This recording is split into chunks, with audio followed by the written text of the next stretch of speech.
तो आज से ठीक कुछ दिन बाद उत्तर प्रदेश में पहले चरण की वोटिंग शुरू है और इस बार का चुनाव पिछले हर बार के चुनाव से बिल्कुल अलग है। इस चुनाव में जीतेगा वही जो सोशल मीडिया पर हावी होगा, क्योंकि इलेक्शन कमीशन ने इस बार वर्चुअल रैली पर जोर दिया है और 15 जनवरी तक सभाओं पर रोक है और 15 जनवरी के बाद आयोग समीक्षा करेगा कि पहले की तरह खुले मैदान में राजनीतिक दलों की बैठक होनी चाहिए या नहीं। अब ऐसे में प्रचार के लिए सोशल मीडिया एक बड़ा जरिया बन गया है, क्योंकि अब जीतेगा वही जो शोर पर नहीं सोशल मीडिया पर भरोसा करेगा। तो नमस्कार, मैं इरशाद अली और आप देख रहे हैं यूपी 76 न्यूज, क्योंकि खबर हमारी दुनिया तक। बोलकर ही महफिल लूटी जाती थी, अब आया नया दौर। नेताजी पहले मंच से बोलते थे और अब वह फोन पर बोलते सुनाई देंगे। जिनकी आंखों में भीड़ की चमक देखी जाती थी वह अब फोन पर लाइव आकर तसल्ली करेंगे। मंच बनाना, परमिशन लेके भोंपू लगाना, चिल्लम चोट करना, ये सारी टेंशन ही खत्म। अब सिर्फ कमरे में बैठकर करोड़ों लोगों पे पहुंच सकेंगे। नेताजी, ये 2022 है जनाब और प्रचार का एकदम नया दौर है, बिल्कुल ताजा कंटेंट। अब ना तो भीड़ बुलाकर कोरोना बम फोड़ने की जरूरत है और नहीं चिल्लम पों करने की, क्योंकि चुनाव आयोग ने 15 जनवरी तक सिर्फ डिजिटल प्रचार पर जोर देने को कहा है। That no road show, padyatra, cycle, bike vehicle rally and procession shall be allowed till 15th January 2. Commission shall subsequently review the situation and issue further instructions accordingly. No nukkad sabhas will be allowed on public roads, roundabouts or public streets or corners. Fifth, no victory procession after the counting shall be allowed. So we are reducing the physical contact, physical availability, and we are saying that more and more virtual and virtual rallies, virtual campaign should be done. इसके बाद पार्टियों ने भी पूरी तैयारी कर ली। चुनाव की तारीखों का ऐलान के साथ ही सभी दलों ने फेसबुक, इंस्टाग्राम और यूट्यूब पर अपने साथियों को सक्रिय कर दिया। इसमें भाजपा की आईटी सेल सबसे ज्यादा मजबूत है। होते थे पेशेवर दंगाइयों को मुख्यमंत्री आवास में बुला के सम्मानित किया जाता था। सरकार और पुलिस उनके सामने गिड़गिड़ाती थी दंगाइयों के सामने। 2017 के बाद भी परिवर्तन आया है। आज पेशेवर दंगा किसी बिल के अंदर छुपा हुआ है या दूसरे लोग की यात्रा में जा चुका है। ऐसा कह सकते हैं कि भाजपा इस तंत्र से काफी खुश है और पूरी तरह तैयार है, और ये भी कह सकते हैं कि भाजपा इस मामले में धुरंधर है। जबकि सूत्रों से मिली जानकारी से पता चला है कि डिजिटल प्रचार को सीधा मुख्यमंत्री योगी आदित्यनाथ हैंडल कर रहे हैं। मार्च 2022 को जब उत्तर प्रदेश विधानसभा चुनाव के परिणाम आएंगे तो भारतीय जनता पार्टी प्रचंड बहुमत के साथ जनता जनार्दन का आशीर्वाद प्राप्त करने में सफल होगी, इसमें कोई संदेह नहीं होना चाहिए। हां, कोरोना महामारी के दौरान सतर्कता और सावधानी। अब हम बात करें समाजवादी पार्टी की, तो समाजवादी पार्टी को पहले से ही ये अंदेशा था कि डिजिटल मीडिया पर जोर दिया जाएगा।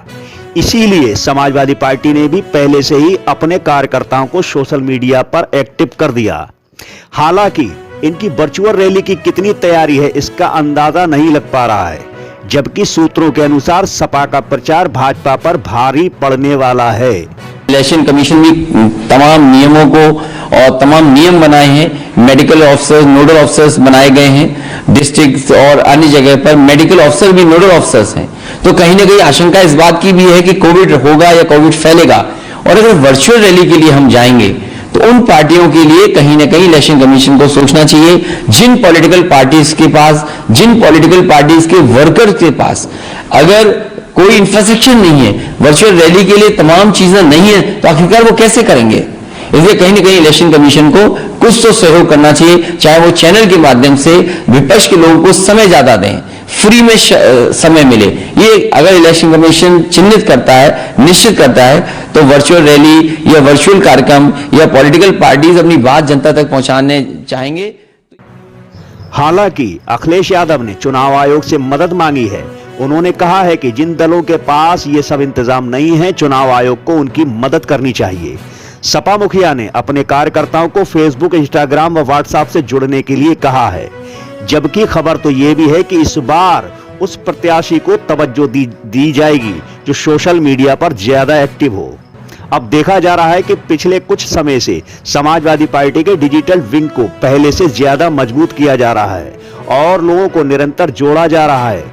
फिलहाल समाजवादी पार्टी 15 जनवरी का इंतजार कर रही है कि सब कुछ ठीक रहा तो समाजवादी पार्टी की विजय रथ यात्रा जो जिले छूट गए थे वहां वर्चुअल संबोधन किया जाएगा।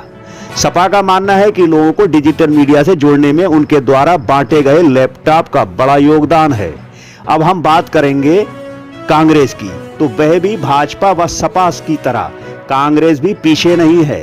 वह भी अपने 15,000 फेसबुक पेज के जरिए अपने प्रचार अभियान को धार दे रही है।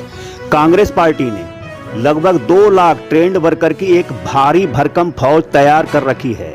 भाजपा की तरह कांग्रेस की दिल्ली आईटी सेल ने उत्तर प्रदेश के हर जिले में प्रशिक्षण अभियान चला रखा है, जिसमें डिजिटल माध्यम से प्रचार प्रसार की ट्रेनिंग दी जा रही है।